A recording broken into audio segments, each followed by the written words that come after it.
In verse 14, Paul says, bless those who persecute you, bless and do not curse.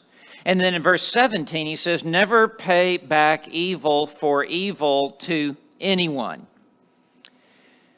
And I think we could say in this whole list of 22 responsibilities to love one another, that these two are really the hardest.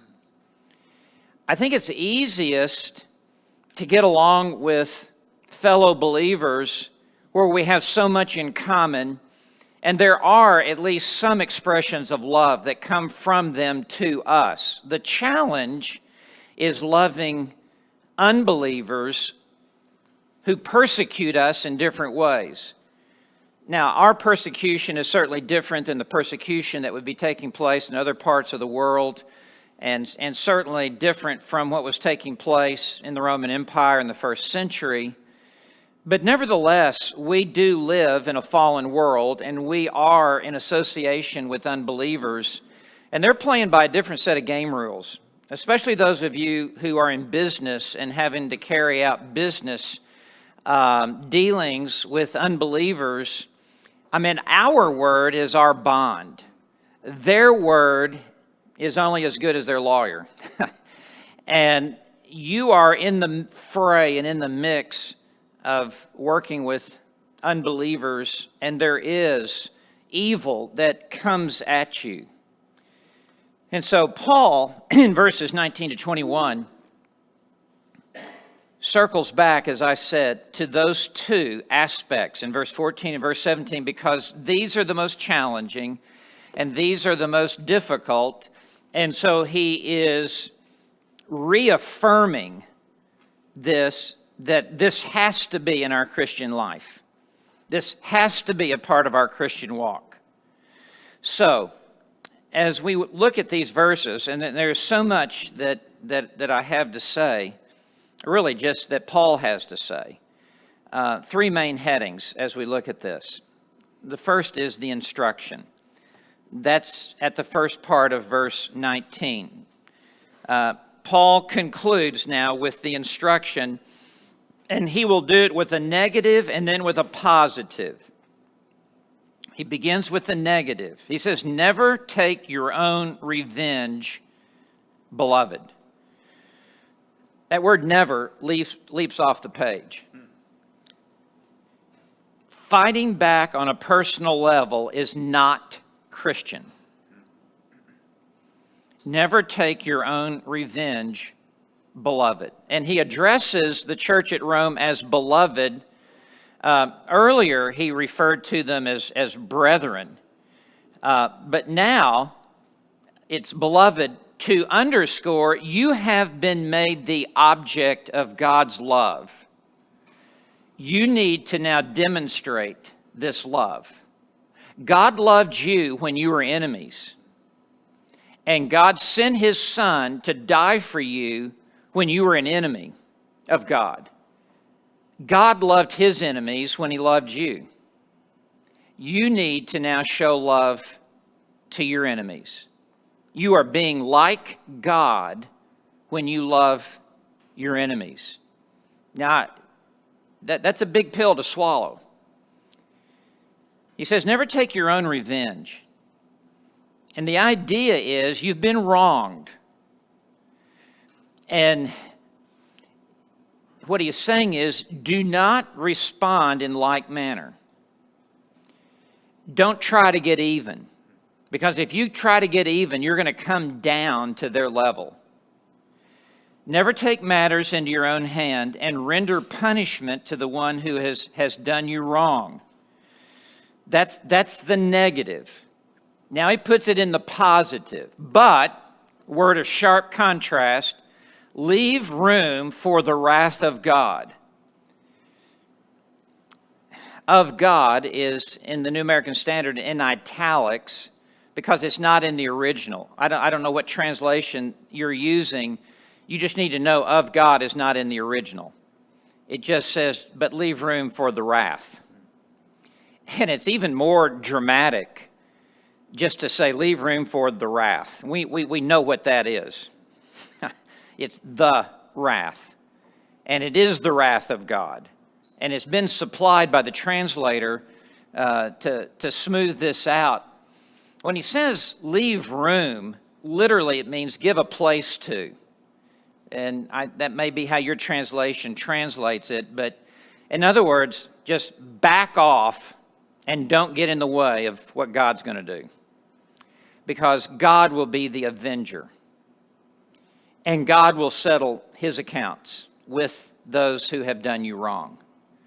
And whatever it is you would do to them is nothing compared to what God's going to do when God pours out his wrath.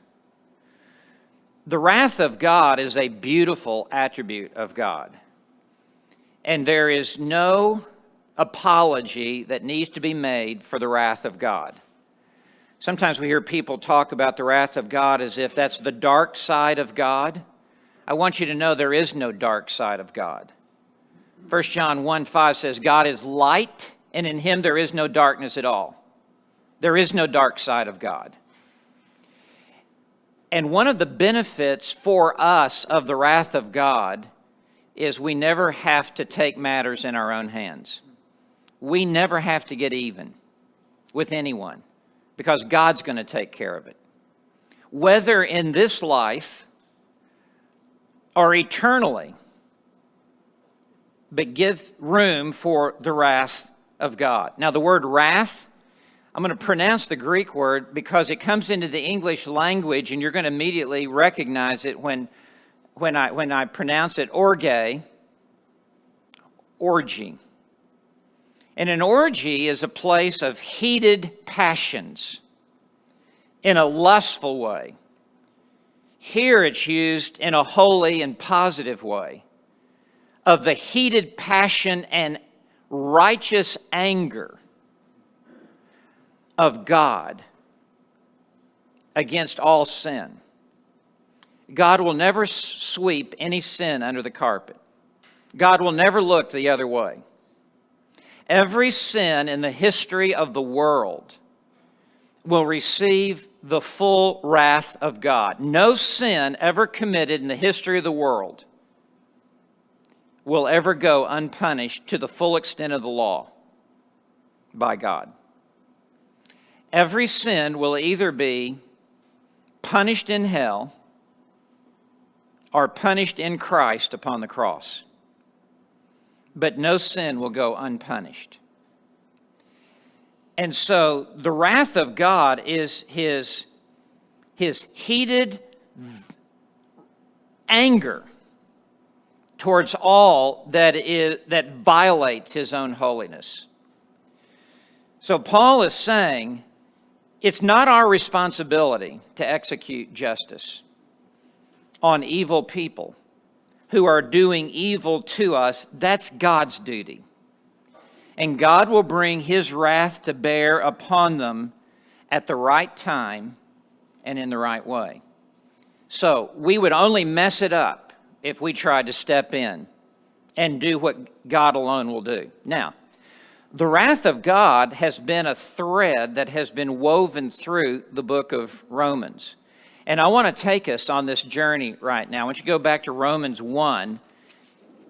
And the wrath of God is mentioned 13 times in the book of Romans. And it's not the major theme, but it is a theme that runs through the book of Romans.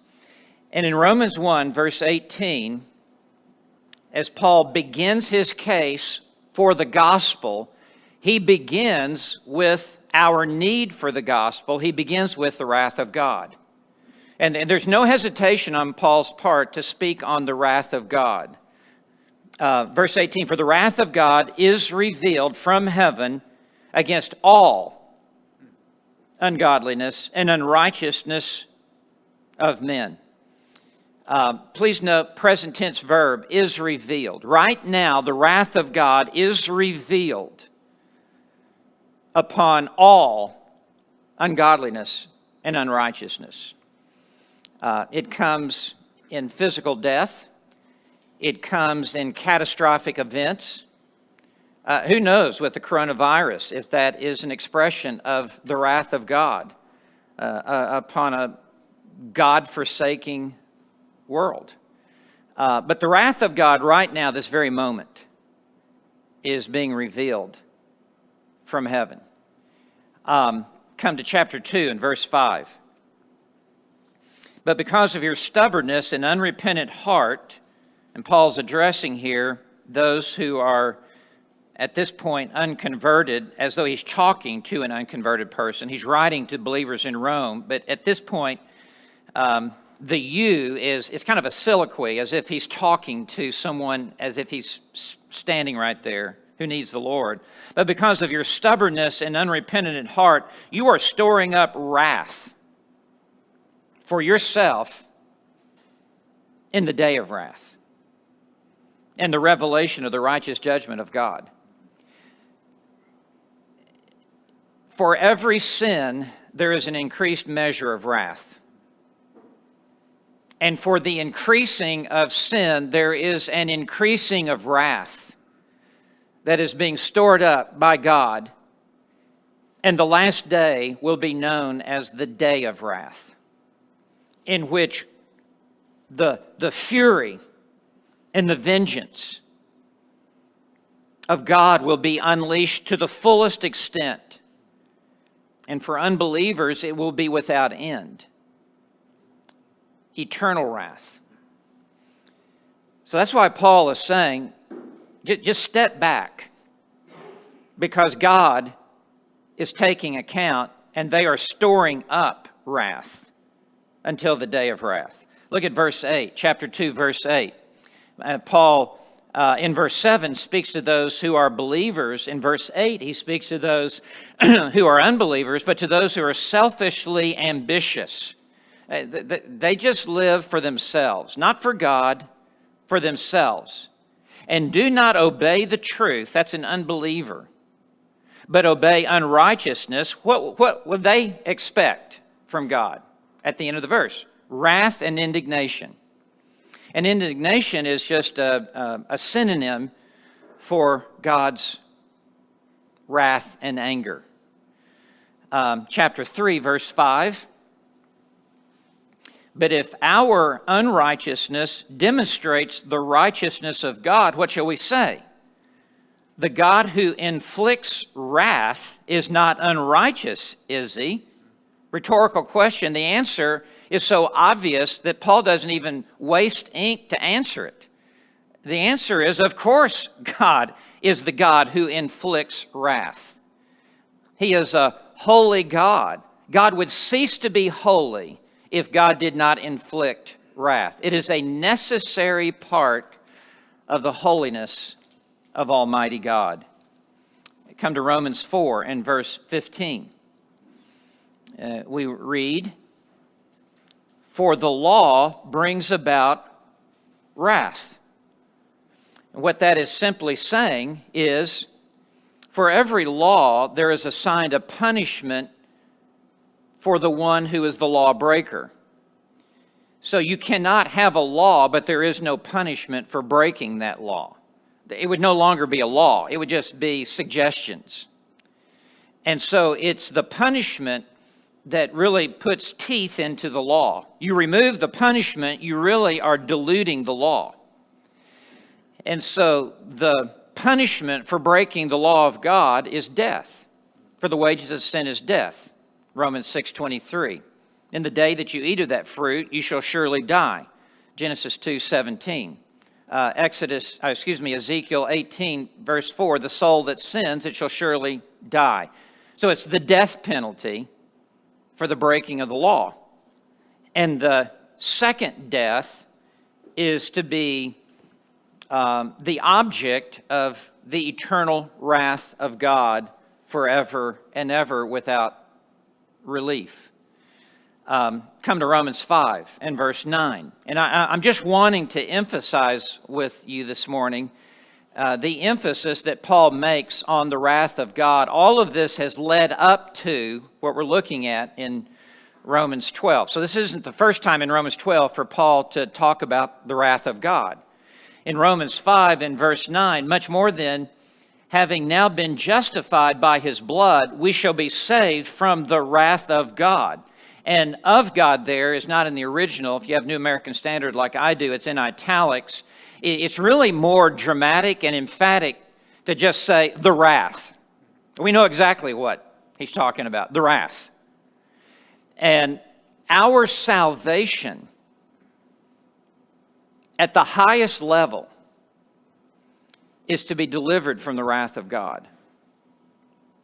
It's not being delivered from some felt need, from loneliness, singleness, troubles, trials, financial hardship, bad marriage. If you're saved, God will begin to work in these areas. However, salvation at the highest level is to answer the question, saved from what? And the answer is saved from God. And saved from the wrath of God that is being stored up for the day of wrath.